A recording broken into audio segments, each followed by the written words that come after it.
Bible's got you tied in knots. If you're burdened with religious thoughts, come grab a drink and join the choir.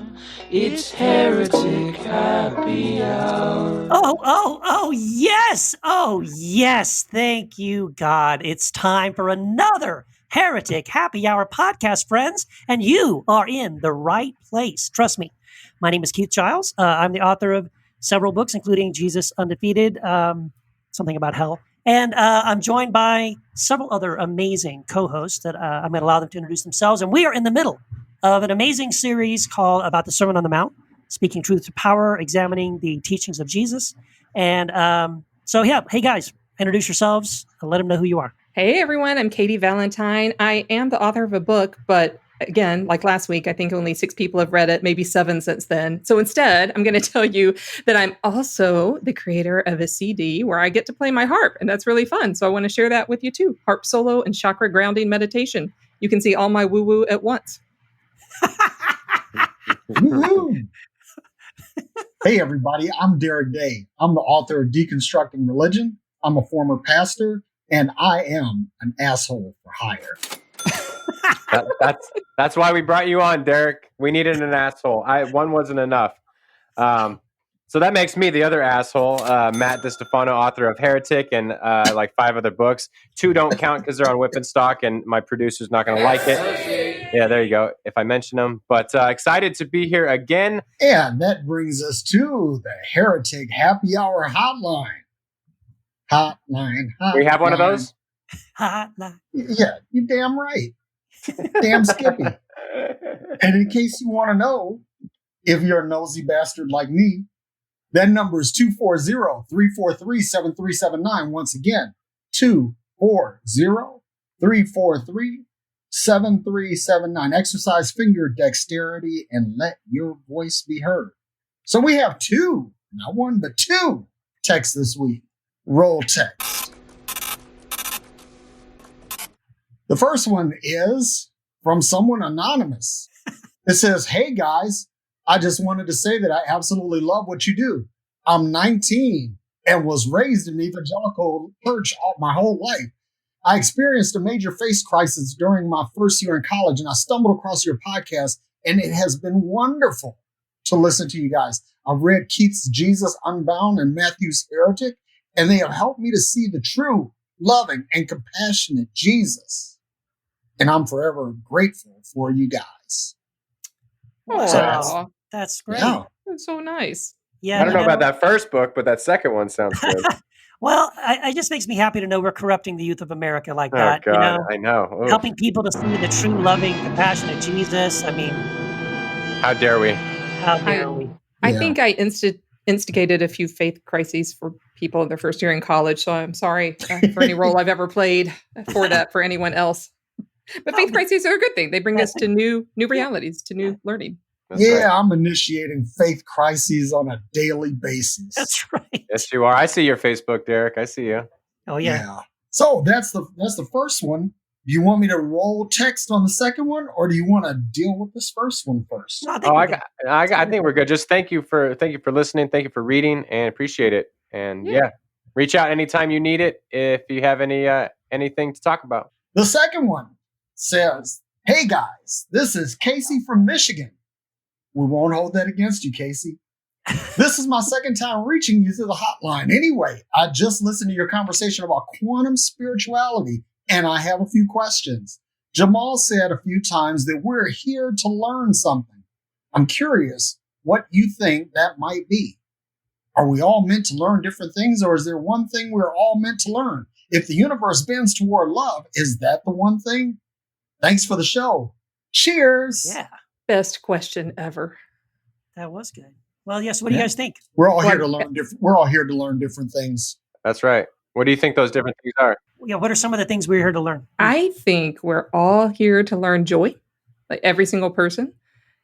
Joy that in any kind of circumstance, right? Even when things are really shitty, when things are really hard, that's a kind of a spiritual discipline almost to be able to learn that. So I think that's one that's personally, I think that's one that's universal, easier for some than for others. But yeah, I think Earth is a big learning camp, and when I was the Heretic of the Week, we talked a lot about reincarnation. We're all here to have different life lessons.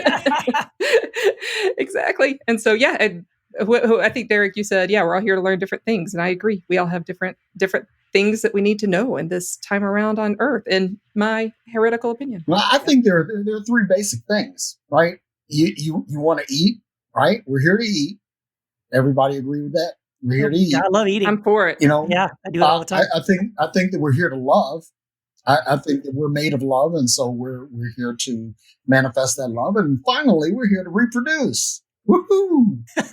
And so basically everything along the broad spectrum of things, that the different things that there are to learn, basically they fit into one of those three bins. That's my 2 cents. Yeah. I mean, I don't know. I mean, I agree. I think they're probably all here to learn different things, but I think they're probably some of the main things for me anyway. I guess my perspective would be, I think we're here to learn how to love. And as you can see, look at our world today, we're still really struggling with that one, to learn how to love other people that are technically, our brothers and sisters, if we're all descended from the same father. So I think that's one very important lesson we're still working on and struggling with. But Casey from Michigan, thank you for this text. As I'm looking at, I'm kind of reading over your text here, Casey from Michigan, and you mentioned that it was Jamal on that episode who made the statement that we're here to learn something. And I think if Jamal were here, Casey from Michigan, I think what he would want you to recognize is that one of the most important things to learn is that you are from Michigan, and the Michigan State Wolverines are the greatest football team, really, in the world, probably in all of time. Heresy, just total heresy. Hey, That's not heresy. That's something that we agree on. Yeah, there you go. We actually agree on. So I'm pretty sure if Jamal were here, that's something he would really want you to know, Casey. He would want to affirm for you that you're in the right state, and I hope you're going to Michigan State, because that would make you a Wolverine. And there's actually, it wouldn't. Michigan State would make you a Spartan. Oh, Spartan. I'm sorry. Come on, man. See how little I know. Yeah, you really You got to get your facts straight to disc. I'm sorry. That's right. Old man Giles. Okay, whatever. Well, I think it's kind of like what Alan Watts talks about, how there is no meaning to life. Meaning is there's infinite meaning. So it's like a dance. We can draw all these meanings out of a dance or a song. There doesn't have to be one thing. And when there's one thing to learn or one meaning we're getting out of it, I think we limit the actual experience of life. And so, like, the meaning of the dance is the dance itself. What we learn from life is what we're here to learn. I mean, it's going to be different for everyone, even if there are some common threads through everyone's experience. I like that. And that would be my 2 cents. I like that. That's good. Yeah. Yep. Yeah. And I'll say this, just to add on, something really pointless, is that I'm not Jamal, but I play him on a podcast. Oh man, no, Derek, you are so much more. You are your own amazing person, and the more people get to know you, the more we're going to see how amazing you really are. So I'm glad you and Katie are both here, because we're so excited to have you guys here to co-host with us. Oh, well, Katie is amazing. Derek, we're gonna have some fun later on our topic for today. Oh yeah. I've been really excited about it. So, well, before we get to that, is it time to get to the Heretic of the Week? It's the Heretic of the Week. Hi, my name is Ron Stallworth, and I am also known as the Black Klansman. Hi, Ron. Hey, Ron, thank you so much for doing this. This is such an honor. I tell you what, I can't even believe this is happening. So thank you so much for being our guest on the podcast. My pleasure. So, Ron, I guess one thing I want to know, I mean, just as a background, if people don't know who you are briefly, you were the first African-American police officer to join, and detective to join the Colorado Springs Police Department. And if I'm not mistaken, you're the first Black anyone to join the Ku Klux Klan. So they tell me. I'm willing to bet. You got a card to prove it, right? I do. Do you still have it? I'm sitting on it right now. Wow. Holy crap. That's so great. So I guess what I would start off asking you, Ron, and you can just, we can just go from here. What made you respond to this newspaper ad that you saw in 1979 asking for people to join the KKK. Why in the world did you decide to fill that out? Was it a joke? Did you know where this was going to go? I mean, why did you do that? It was my job. I was an intelligence detective. It occurred in 1978, October of 78. And I saw the ad, and being an intelligence detective, I wanted to follow up on that ad, and the rest, as they say, is history. How long was the total involvement that you had? My investigation was a grand total of 7.5 months of undercover work, and then it continued for probably another 2 months or so after that. So, man, I mean, yeah. So the film is amazing. Honestly, it was, I think, one of the best films I saw. It came out in 2018, and such a great film and an amazing story. And it is one of these things where if you didn't tell me it was a true story, I think I wouldn't believe you, because it just seems like if someone tried to invent this story, you would just say, this is too wild. Did you feel that way when you were going through this? I mean, when that phone rang on your desk and someone asked for Ron Stallworth, and you found out that it was this person from the KKK responding to your ad, what was going through your mind? Be honest with you, I said, oh shit. Oh, you've broken that ice, and you've endeared yourself to me there. Oh man. Now, one of the things that I wanted to ask, I just had to throw this out here. Have you ever met Daryl Davis? I know who you're talking about. Yep.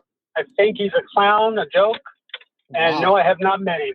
Yeah, because he's gone and met with Klansmen, and he's got the robes and all of these things as a little souvenir set up in his home. And I was just curious because your story really speaks to infiltrating the organization from the standpoint of dismantling it, whereas Mr. Davis seems to have been trying to find peace with it. More power to him. Like I said, I think it's a joke. It's not my shtick, and I don't. I'm not looking for souvenirs. I hear you, man. Scalps, not souvenirs. Right. So I don't want to assume too much, because I know sometimes what we read, your book is by you, but the film, sometimes they take some liberties. So I don't want to assume that it was easy, but was it easy? I mean, if it was, were you surprised at how easy it was to infiltrate the KKK? Well, looking back on everything, it happened quickly, and it was easier than one would imagine, surprisingly so. Things unfolded fairly quickly, and there was no plan to the operation or anything, because, as I've said, I just responded to a phone call, and events transpired from there. So how quickly were you speaking with David Duke? That occurred probably a month into the investigation. Wow. So yeah, pretty quickly. Did you get any pushback? Oh, go ahead. So I was going to say I contacted him because my membership card had not come in the timely fashion that it was supposed to.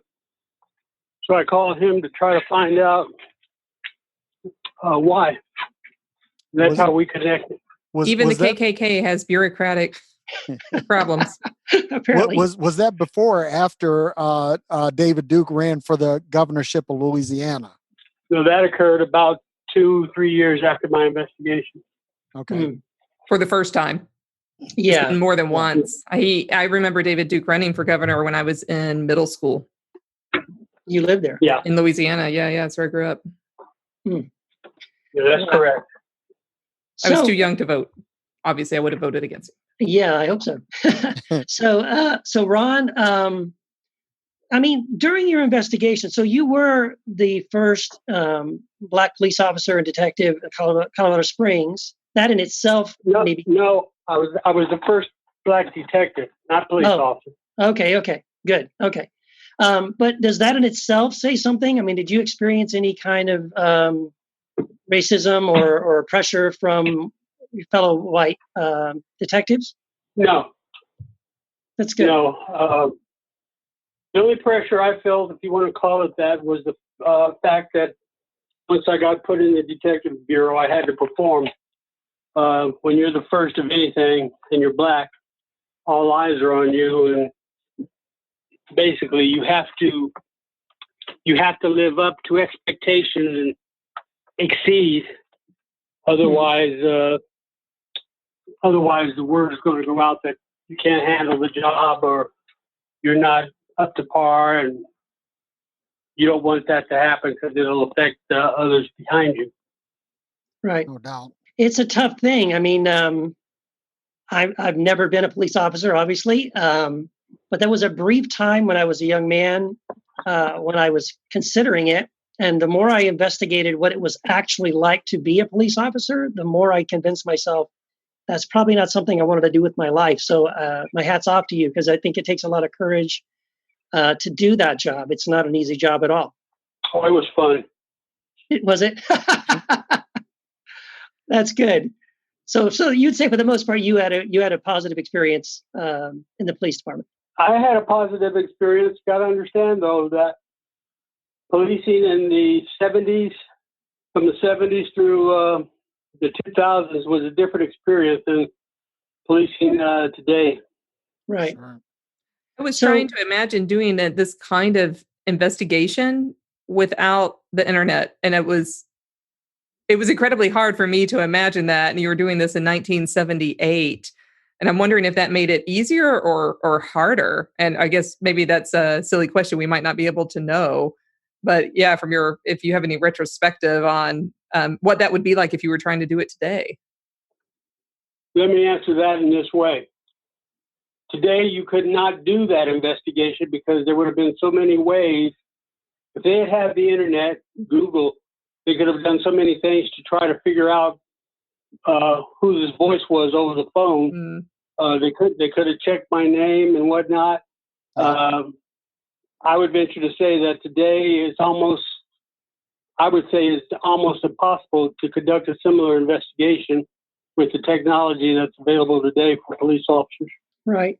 I think even then, there was what you did is nothing short of extraordinary, because, even in the old days, when you talk about what do you call, like, secret societies, Masonic organizations, or this, that, and the other, there were still procedures by which they vetted candidates, and I'm certain that even when you put in your application, if you will, that there was some degree of vetting that was going on. So the mere fact that you were able to pull that off, even then, I think speaks volumes to the I don't know, the level of cleverness that you exhibited.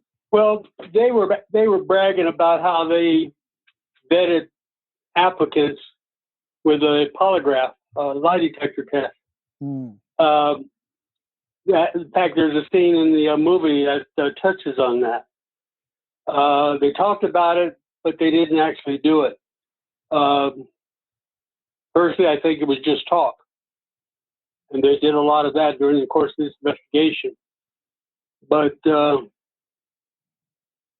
every time I had conversations with one of them on the phone, I was operating in an undercover capacity. I had to maintain the lie. I had to be convincing in my story, and I had to stay on point so that what I was saying on the phone corresponded to what my alter ego was saying in person. Yeah. Can I ask you something real quick? I mean, because something that kind of came out in your investigation, it seems like it went from sort of like, hey, there's some local guys, who like to drink beer and talk tough. And it suddenly you became aware of the fact that there were people high up in the government with connections to the chapter that you were a part of, or like, I guess maybe you just discovered some of these connections. People high up in government at NORAD, even the governor of Colorado and things like that. What happened when that happened? Like when you suddenly realized, oh crap, this is way, way deeper and bigger than I expected. Well, I didn't find anyone high up in government. I found out about the history of the Klan in Colorado, and was in the 20s and 30s, Colorado state government was dominated by the Klan. The governor in that time period was a Klan member. If you ever flew into Stapleton Airport in Denver, Bill Stapleton later became governor, I think in the 30s or 40s. He was a Klan member. Wow. And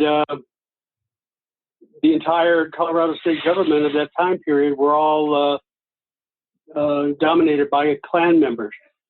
And Colorado wasn't the only state in that time period. The state of Indiana was very similar. In fact, it was a more notorious Klan state than places like Georgia or Alabama back in the 20s and 30s.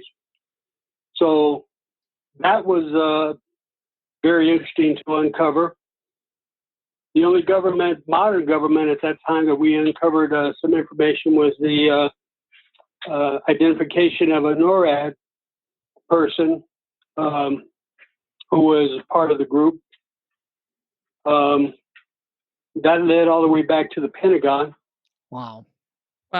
Yeah, that kind of stuff is very disturbing, I think. I mean, it's bad enough to know that it's sort of happening in small towns and things like that, but to recognize that that these people that are involved with the KKK and who are dedicated to white supremacist ideologies have these sort of levels of power and influence. Now, I think it's not a mystery to a lot of us now that even within a lot of police departments, there are people that are members of these organizations. And did you run into anything like that in your experience? No, and it's not alarming. It wasn't alarming to me about the possibility of people being in government who were involved, because institutions like the police department are reflective of the society at large, and the police department reflects the immediate society and culture from which they come from and in which they work. So that was not a surprise. What should be a surprise to people is the fact that we have a government today, United States government, led by a white supremacist in the form of Donald Trump and William Barr. And I could go on in terms of virtually every Republican in the Senate and on the House side in Congress. Mm-hmm. Now, I have to ask you this. You have to have, honestly, and I'm going to say this just as bluntly as I can, you have to have like balls of steel, because honestly, with the level of which you found you were able to unearth all of this, these are people high up, and the higher up you are on the food chain, the more damage that these people can do to you. I mean, were you ever like really, afraid for your life or for the life of your family because of what you uncovered? No, because if they had tried to do anything to my family, I would have killed them. Plain and simple. Well, I mean, that's the answer that I would take. But I mean, dude, what you did, I mean, this is just, I can't even, and listen, I'm going to tell you something. I'm a pretty stout guy. I'm a pretty ballsy guy. I'm ex-military, and I've seen and done some stuff. But dude, nothing of the order of magnitude of what you've done. Well, I appreciate that, but no, I don't worry about that. I was an undercover cop. I had been a trained undercover cop for a few years, and that's what we did. That's what we do. My attitude, my philosophy has always been, it's part of my job. You can come at me any way you want, but leave my family out of it. Yep.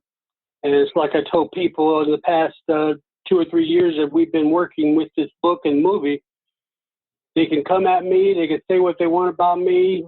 I'm fair game. Leave my wife alone. Mm-hmm.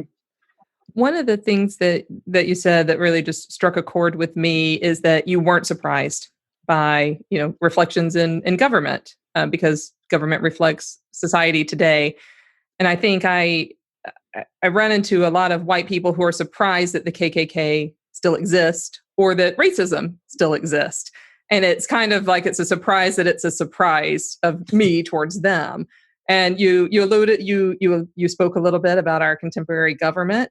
And just curious if you have thoughts or words or wisdom for us about the ongoing discussions and debates about police brutality, and maybe what it was like to be a Black police officer in in this largely, it sounded like largely white department that you were in, and how you're seeing that today. I think I asked you about 4 questions in one, so I'll just give you that to run with in any direction that you'd like. Well, first of all, when I hear people say that they didn't know that the Klan still existed or express naivete towards it, I don't like to call it naivete. I like to call it stupidity and ignorance. I've had several cops tell me that, people that I worked with back in those days tell me that the Klan doesn't exist anymore, and why am I always talking about it? The Klan never died. It's never died. It goes into the shadows in periods of time, but then it comes back out of the shadows when conditions are right. We have been ripe for the Klan's reemergence ever since Donald Trump descended on that escalator in 2015 and announced his candidacy by insulting Mexicans as rapists. Mm-hmm. So, what was it like being a Black man in a predominantly white department? Again, you have the weight of, unfortunately, you have the weight of the race on your shoulders because you're up front and center and people are watching you. When you get into positions like that, you have to perform. If you fail to perform, it's not only going to reflect on you, but it's also going to be looked upon in a negative way towards other Blacks. In my case, other Blacks that would come up after me. So you have a certain amount of pressure that automatically falls on your shoulders that you have to perform. You better perform, or it's not going to be good for anyone else after that. Yeah. Did I feel that pressure? Not really. Because I knew what the job entailed. I knew I could do it, and I very much wanted to be an undercover cop working narcotics. So I didn't feel any pressure at all. And once I got into the position, I performed very, very admirably. Can I borrow your interior resilience? Because this sounds amazing. That's great. You can take anything away that you want if it helps you. I'll share. Maybe you could teach us this. Yeah. Well, so Go ahead, Keith. Go ahead. Oh, I'm sorry. I just wanted to ask you, because we only have a little bit of time left, I'm just curious, you again, you're mentioning what's going on right now. There's a whole lot of talk right now. There's this tension between, after the killing of George Floyd, and now there's a Black Lives Matter and these global protests, and now there's cries for defunding the police. And so it seems like, are in this unique place. I'm just very curious, how are you reacting to what's going on in the world? Like, what would you want to say? How do you feel? Are you sort of conflicted between, well, as a police officer, I feel this way, but as a Black man, I feel this way? Or I'm just curious, what's your reaction to what's going on in the world today? I feel no conflict at all. I never have. I'm proud of my police background. I'm proud of the 32-year career that I had. I was honored to serve as a police officer in 4 different states, with Utah being the last place I worked and received my retirement from. But first and foremost in my life, I'm a Black man. And whenever I took that badge and gun and uniform off, I became a Black man again. Not a Black cop, but a Black man. So I've always lived in that dual world. Black cops always live in that dual world. And you have to learn how to traverse the waters of that world and basically conquer it. I know of a Black police officer in Utah who went with the local police department back there, and he couldn't handle the pressure of being the only Black, and he washed out of the job after a handful of couple of years, I believe. You can't let the fact that you're the first and the only one at a given time affect you. You have to rise above it, and that's what I did. in terms of the George Floyd incident and others like it, Ahmaud Arbery down in Georgia, Rayshard Brooks in Atlanta. That is simply bad policing and roguish cops, and the brutality that we've seen and have heard talked about is illegal. It's the example of police officers overusing and blatantly violating their constitutional authority. Yes. I am 100% against that, and any cop caught doing that, in my opinion, should be arrested and prosecuted. There's no excuse for it. None. That has such power behind it. Thank you for speaking that.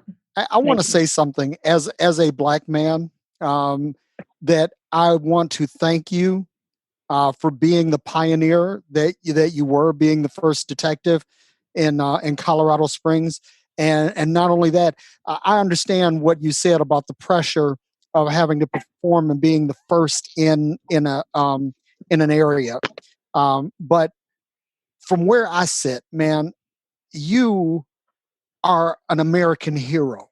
I mean, when I think of heroes, people who go out and they do above and beyond to do something that makes society better, to make humanity better. Dude, you nailed it. Yeah. Well, I appreciate that, but I've been called that over the past 3 years. I've been called that, and it always makes me uncomfortable because I don't see it as that. I was just a cop who had a job to do, and I did it to the best of my ability, and it had an interesting outcome. I'm proud of the fact that I made a fool out of David Duke and the theory of the master race and white supremacists in general. I'm very proud of that fact. I get a kick out of it all the time. Nice.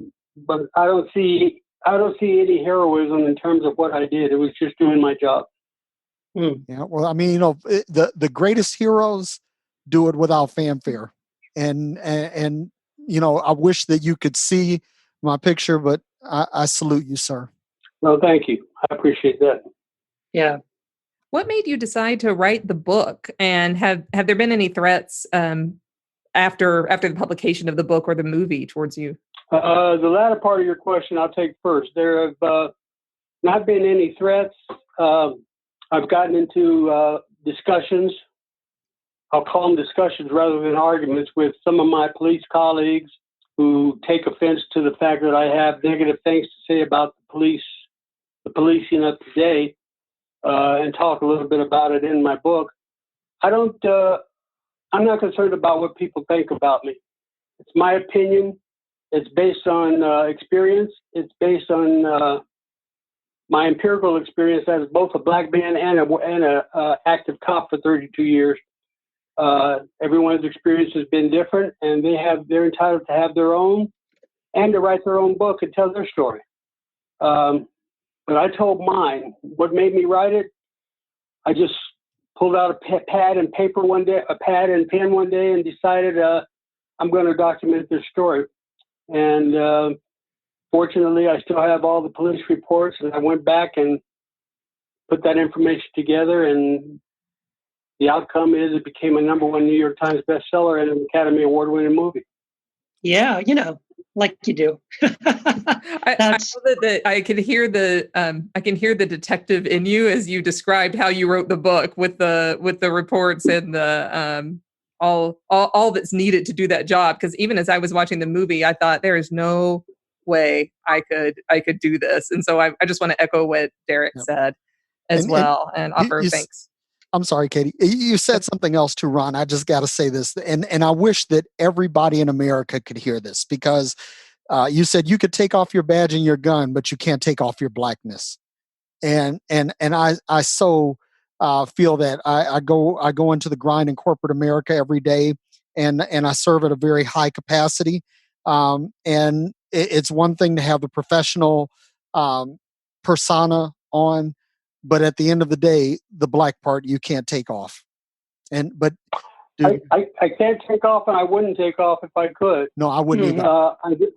I'm very proud of my God-given beauty of having ebony skin.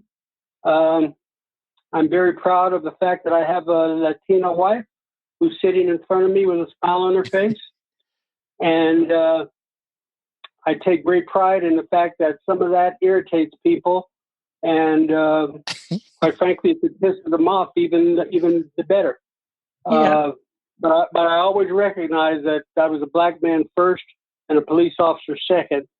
And basically, I had to learn how to blend the two. Wow. Well, Ron, I know you don't like to be called a hero, but it's hard to hear you talk and know your story and not feel that. I mean, because what I love about what you were saying too is that you just don't care what anybody thinks about you. I can totally get that. I totally get that from everything about what I know about you. And I love that about you, that it's just like, you know what? I'm just going to be who I am. I'm going to do what I need to do. I don't care if you don't like it. I'm going to say what I have to say and do what I have to do. And I think that's probably what's one of the most endearing things about you and your story is it takes someone like you who with that kind of attitude and with that kind of an ethic who decides I'm just going to do what has to be done. I don't care if it's a risk to myself. I don't care if people don't like it. I'm not, if people tell me I can't do it, I'm going to do it anyway. And honestly, that's probably a big spirit of deconstruction and what it means to be a heretic that I think a lot of our listeners can resonate with. So thank you so much, Ron. Very honored to speak with you. Thank you for your time. And man, love your story. And thank you so much for sharing it with us. Thank you. This is really man. My pleasure, folks. Thank you for having me. Oh my goodness. Ron Stallworth, the Black Klansman. I can't even believe we just did that. That was amazing, Ron. Thank you so very much. That was amazing. Yeah. Mind-blowing. Very good. Very good. Mind-blowing. Good stuff. And as good as it was, we do have to move on to our topic, but I think it's going to be related today. I think it's going to be related and it's going to fit real nicely. So we are going to talk about salt and light. What do you guys think? Salt and light. We're in Matthew. We're in Matthew 5. We're continuing on the Sermon on the Mount, and we're going salt and light and city on a hill. You guys got thoughts? Oh, So I many have, thoughts. I have one or two. Just one or two? This will be a short episode then. But you know what? I think that what I'm going to do is I'm going to make like Muhammad Ali and kind of rope-a-dope this one. I'm going to lay back on the ropes for a minute and let somebody else come out swinging. And then I'm going to come back with the knockout blow. Oh boy, look out. All right. Should we duck? Should we let us know? Give us a warning. Hey, it's like a butterfly or whatever. float like a butterfly, sting like a bee. Sting like a bee. That was it. Yes. Well, so as I was reviewing Salt and Light and City on the Hill, there were a lot of thoughts and a lot of depth to this.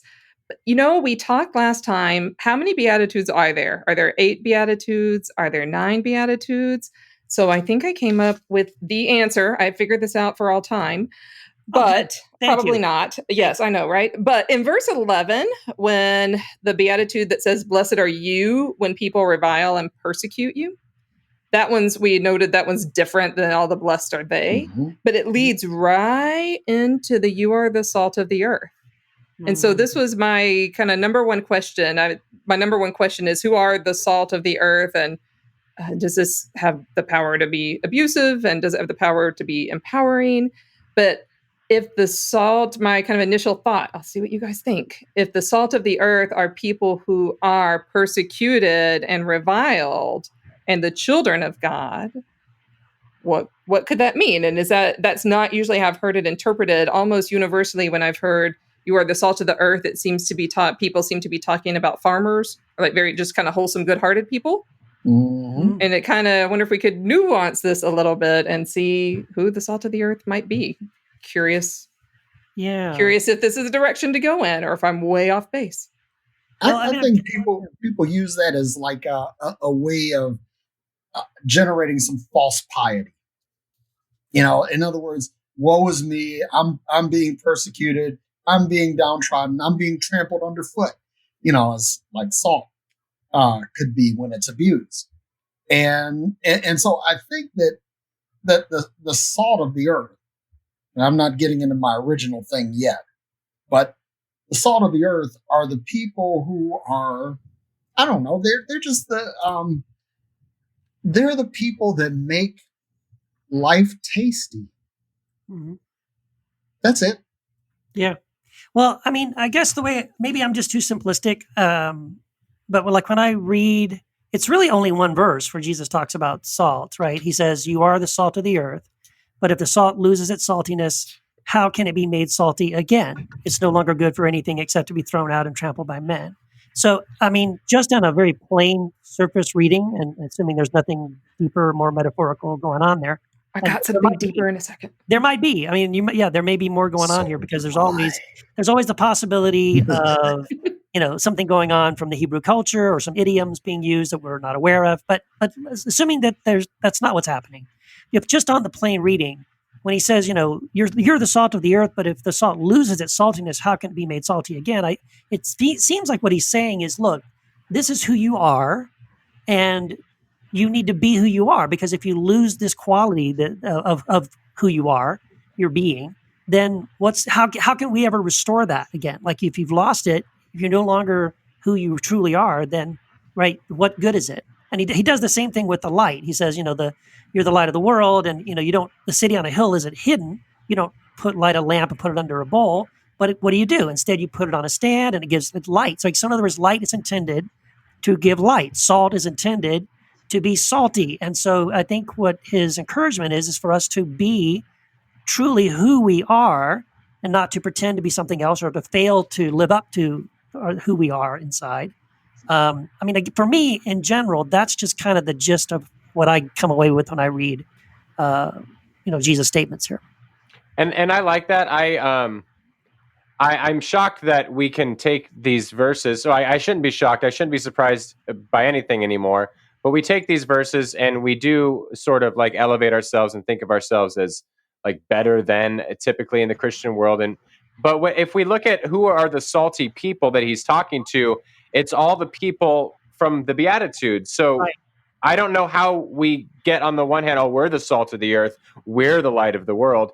Well, but we're also the meek, and we're also the merciful, and we're the peacemakers. So there should be no room to boast, even if we're the salt of the earth. And I've always been kind of astounded by the fact that in Christianity we can have this false sense of piety and act like our shit doesn't stink, but it's really like, well, that all of these things that we use to justify that are attached to these other qualities that, like, we're supposed to be humble, we're supposed to have a servant's heart, and that can be abused too.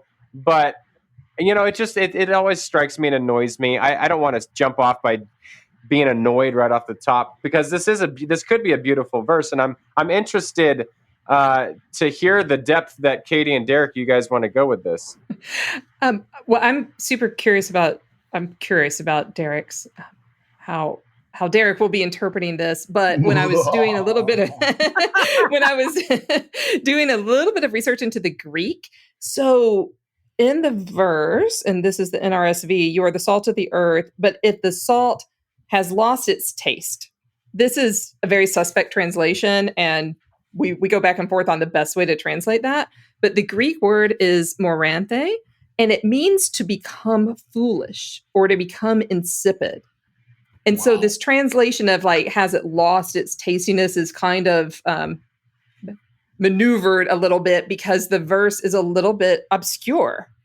And it's interesting to me that it's become such a well-known staple. And a lot of people will say salt of the earth, but they have no idea even where it comes from, that it even comes from the Sermon on the Mount.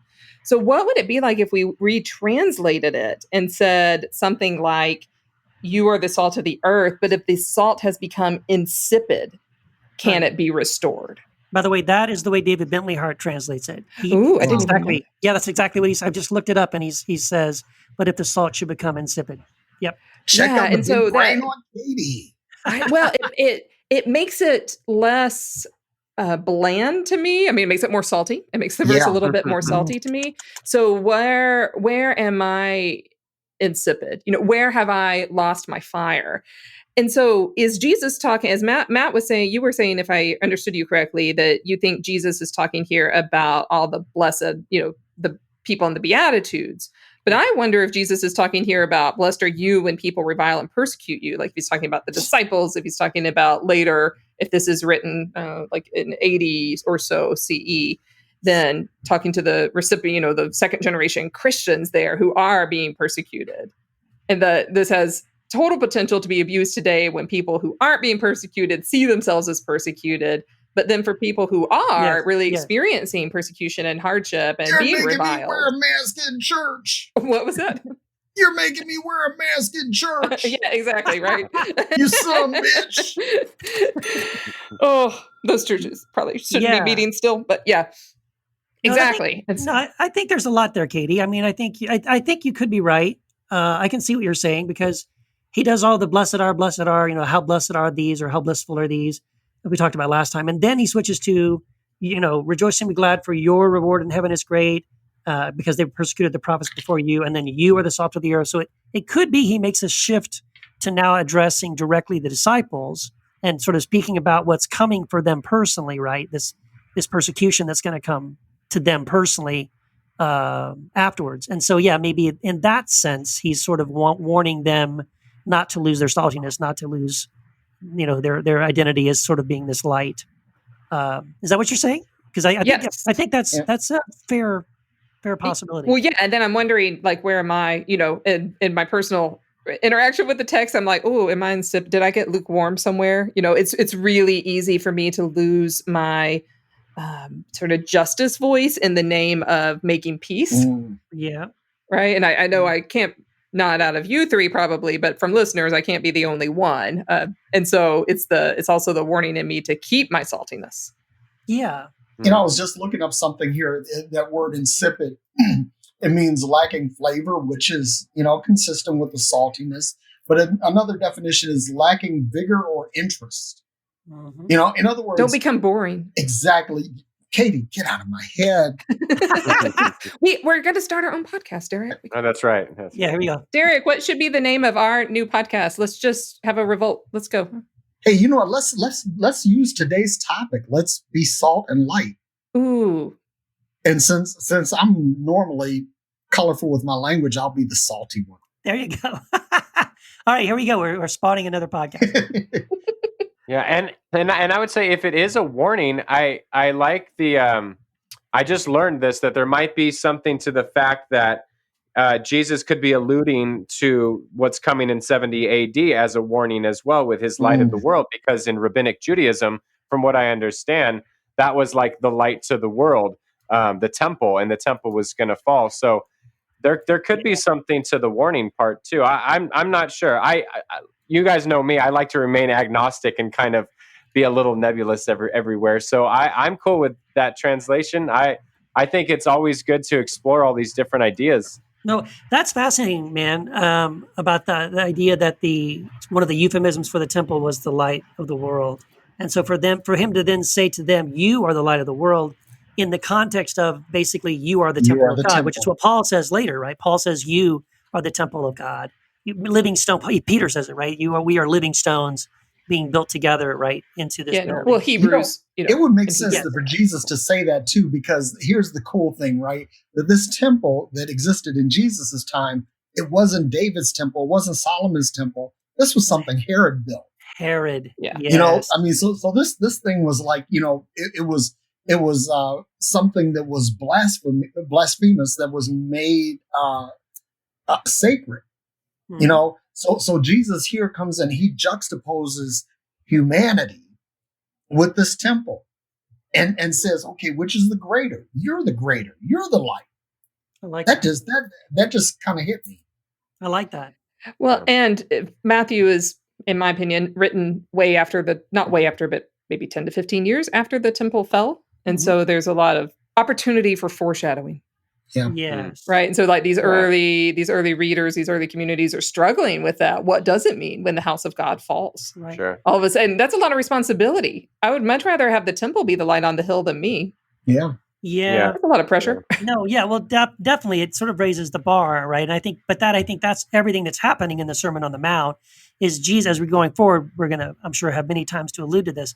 Jesus is constantly raising the bar, right? He's saying, like he says later on, unless your righteousness surpasses that of the Pharisees, you will never enter the kingdom of God, which sounds like really bad news until you understand in what context he means this, right? But But, even when he says, you have heard it said, but I say to you, again, he's constantly doing that, where he is sort of raising the bar. He is asking a little bit more of those who would be his disciples.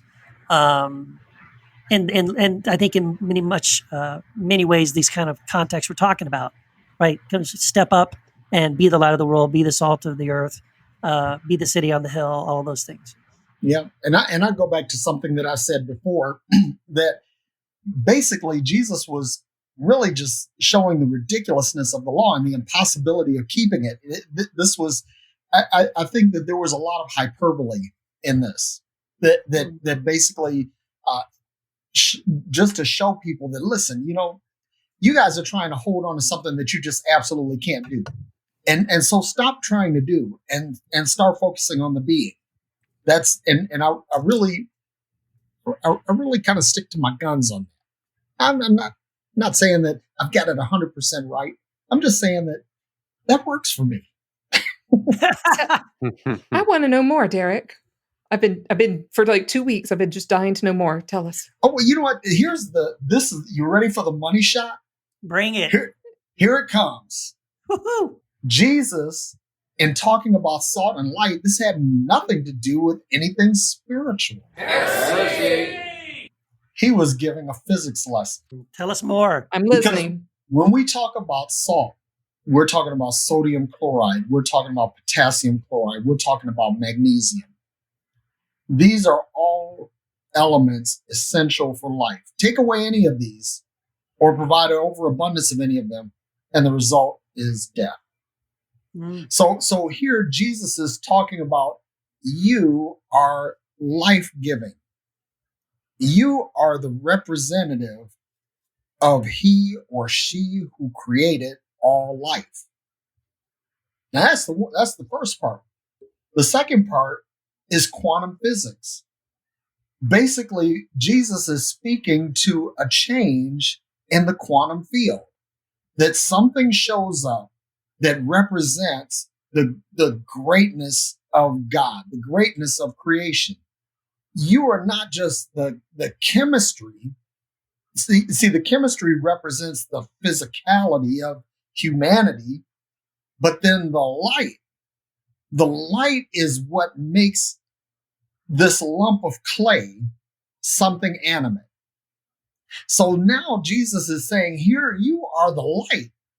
What is light? He's taking, and again, Jesus is taking basically the Beatitudes, the Sermon on the Mount, is a distillation of the old covenant. And so when he says you are light, he's taking them back to the beginning. In the beginning, God said, light be, and there was light. And this light had to exist before humanity could exist, because light is spirit. Light is what gives life. Life cannot, as we understand it, cannot exist in darkness. So not only is it physical light that gives physical life, but there also is actually a spiritual component to this, that this light is, as John wrote, in Jesus was in Jesus was light, and this light was the life of men. So you are salt, you are light, you are the manifestation of Zoe life in this three-dimensional space. I'm here to show you who you really are. And I'm going to show this to you with a physics lesson or with a chemistry lesson at your level of understanding. Mm. And the crowd goes wild. I love, I really like, Derek, the part of bringing in the quantum physics side of it, and even tying it back to Genesis, right? In the beginning, let there be light. And then Jesus saying at the beginning of his ministry, you are the light. And this idea of again, what we know about quantum physics, that light is this vibration, right? It's a wave. It's both a particle and a wave. It's a wave and a particle exactly at the same time in ways we cannot understand. How these photons react differently if they're observed or not. That's really amazing, dude. And I have no reason to think that Jesus couldn't have had something very, very similar in mind. Again, now this was not something his audience would have had any clue about. They'd be like, "What the hell are you talking about?" But but for us, Well, who do here's the understand thing. more than how deep it understood. is. People understand salt as a preservative, right? Right. People understand salt as like a cleaning agent, a cleansing agent. They understood that.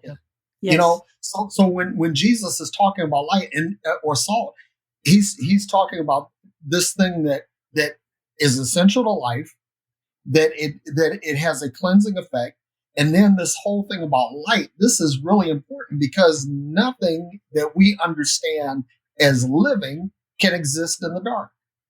So not only are we here to receive light, to reflect light, but he's got a bigger thing that in the quantum field, you are light, you are the wave, you are the particle, you are what makes the difference. I mean, it was like when I saw this, I was rolling around on the floor like an idiot. I mean, it's like I'm like, holy fuck, really? This is amazing. I mean, but it actually, I really believe that a lot of Jesus's parables, a lot of Jesus's teaching, that it was explaining really high concepts at a level that basically children could understand. And that to me is the beauty of it. So I still think it's spiritual though. I mean, I don't. Well, there is you a said something at the component. start. Yeah. So I'm glad you mentioned that because at that start you said it's not spiritual, and I was like, you were talking, I was like, that's spiritual as shit. I know. Yeah, it's like you catch yourself in the middle of a stream, and you say, "Wait a minute, okay, I fucked up." It's spiritual too. We'll fix that. We'll fix that in post. So Derek, I love, I'm a metaphysical practitioner, right? So yep. I love your interpretation. I have no issue with the interpretation. I'm not sure I can get there from the text itself, but I love your insights about it that sprung from the text. Hey, theology is all about exegetical leaps. So I just I mean, it's like literally the leap of faith. And so that part I love. But when you were talking, one of the things that occurred to me is, in the metaphysical world, one of the things we use to help ground ourselves is salt. Mm. Like it's very grounding. When you feel all floaty and you feel like you're all in your head, like having salt, either on food or, just sprinkling it, like we throw it over our shoulders for, to ward off bad luck. Right? It's a very, very grounding agent of the earth. And, what to be salt of the earth, as one of the things about this saying that's confusing is that salt doesn't ever lose its tastiness. Like you can't take the taste out of salt. Right. Yeah. So it's weird that Jesus says, what if it did? What if it did? Yeah. Because it doesn't. Yeah. And so then thinking through that, I'm like, maybe Derek's right on this one. Well, he's describing an impossibility. Yeah. Right. Well, see, here's the thing. I want to say in Derek's defense, Paul and Jesus use very questionable interpretation techniques when they take Old Testament. Yeah, they do it though. They take Old Testament passages and they reinterpret them in ways that is not at all what the original text intended. But it's one of these things where actually I think it was Richard Murray who said he noticed this in seminary. They were taught the correct way to study Scripture, but then they would be in their New Testament class and they'd study some things about the way Paul handles Scripture, and he would say, "Well, how come I can't do what Paul does?" He'd say, "Yeah, you're right. Paul does everything wrong, but Paul can do that, and you can't."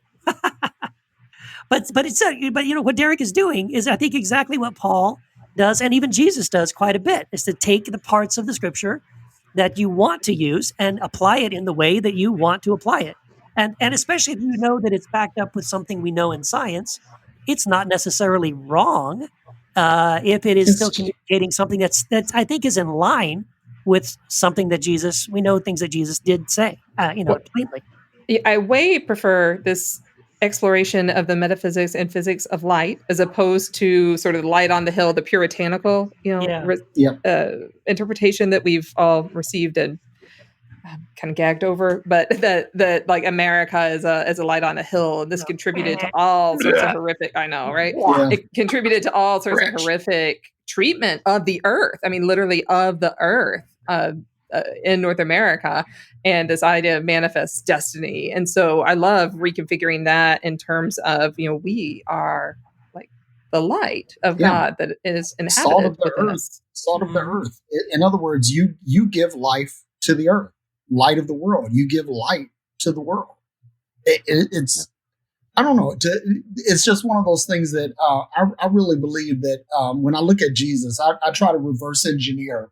I'm an engineer by profession, so I try to reverse engineer things, and I try to take these parts and find out A, how do they work in their discrete components, and then B, how would they work if you reconfigured them?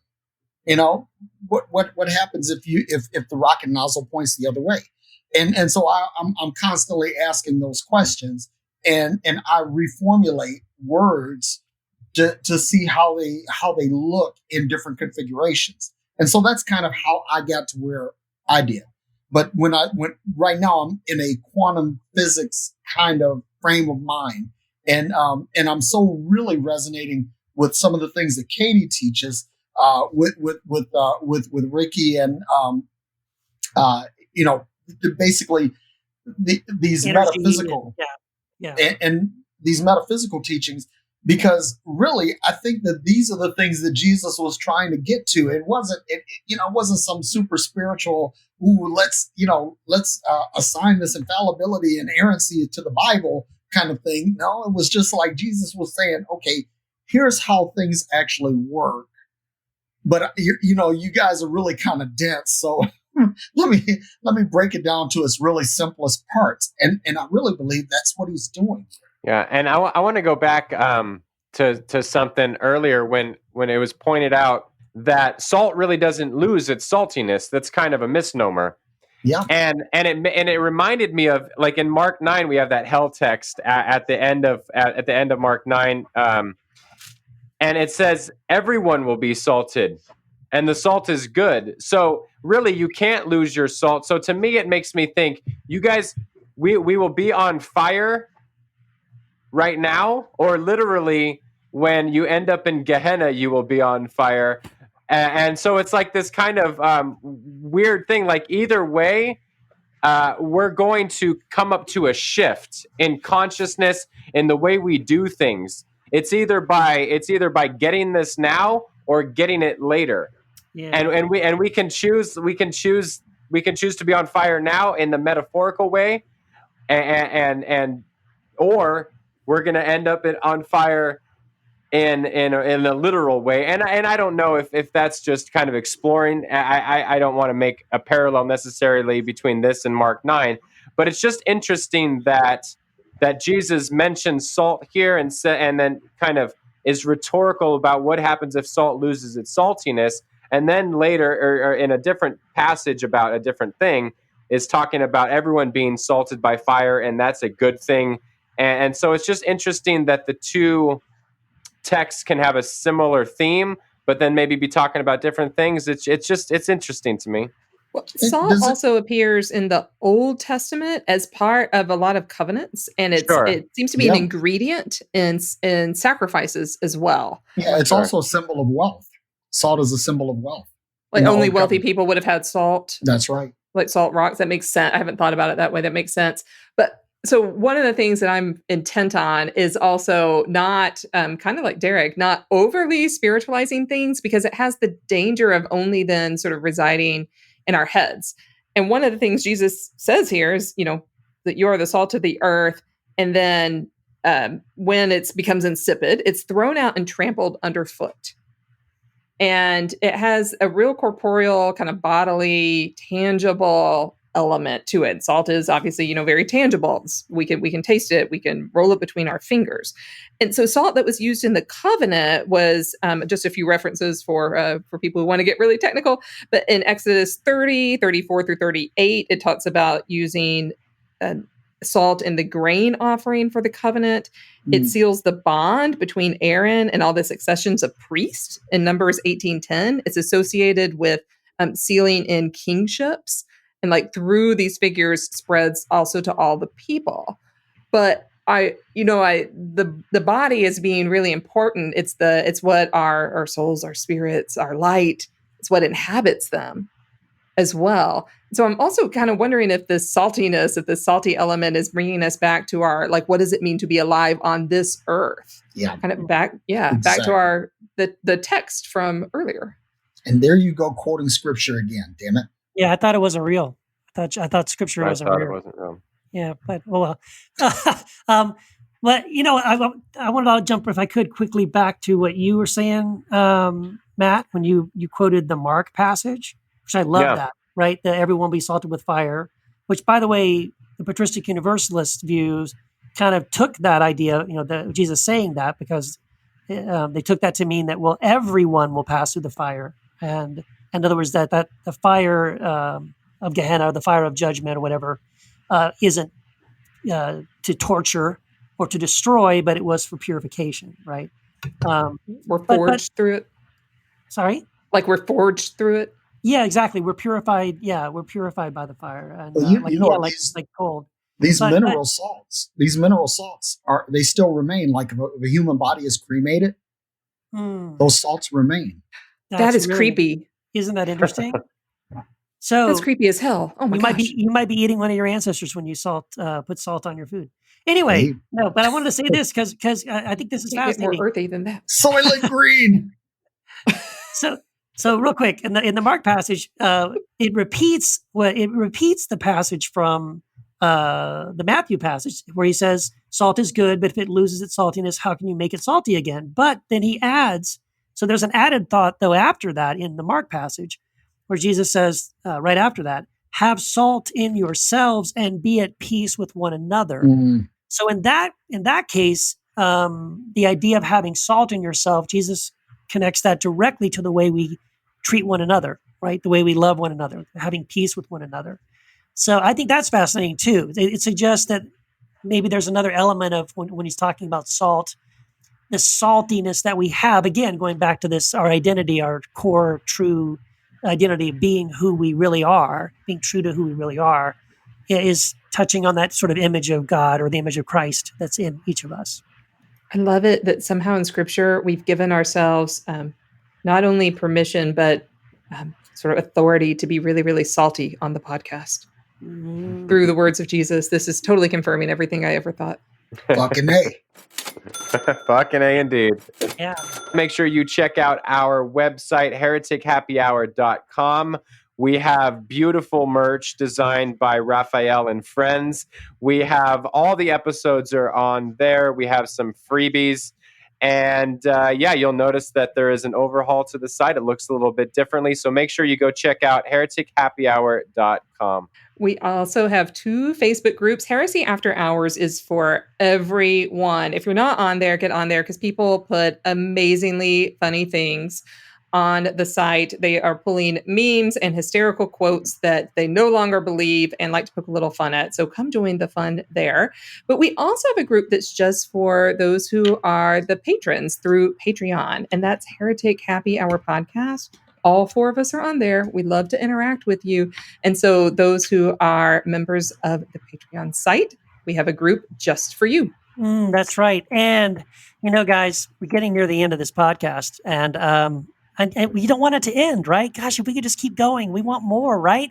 And if that's you, I invite you to go to the Heretic Happy Hour Patreon page. It's patreon.com/Heretic Happy Hour. And for as little as $2 a month or more, you, my friends, will unlock just a mountain, gobs, bacoodles, more than you can imagine. So much stuff, amazing stuff, extra bonus content, bonus interviews, funny stuff, cool stuff. You got to check it out. And you will also get access to our private group, as Katie mentioned. So head on over to Patreon and become a subscriber and supporter of our podcast. And Keith, man, you had me at bacoodles. Bacoodles. Bacoodles. Which that reminds me, if you listen to this podcast and if you enjoy it, and even if you don't, I urge you to go to iTunes and give us a 5-star rating. Not 4 stars, not 3 stars. And matter of fact, if you give less than 3 stars, the ghost of William Tecumseh Sherman will come and burn your ass to the ground. So make sure you give us a 5-star rating. And if 5 isn't enough, a bacoodle. Give a bacoodle. Bakula, of baby. stars. Maybe, A Bakula. maybe those low raters can just come over to our new podcast, Derek, that you and I are doing. Salt and light. Yes. Salty little Hey. motherfucker. Sorry. I'm gonna give that a 1-star review. I'm gonna tell you Yeah, what. I think so. I think Talking all that shit. You won't be a guest then. That's just fine. I don't want to be a guest.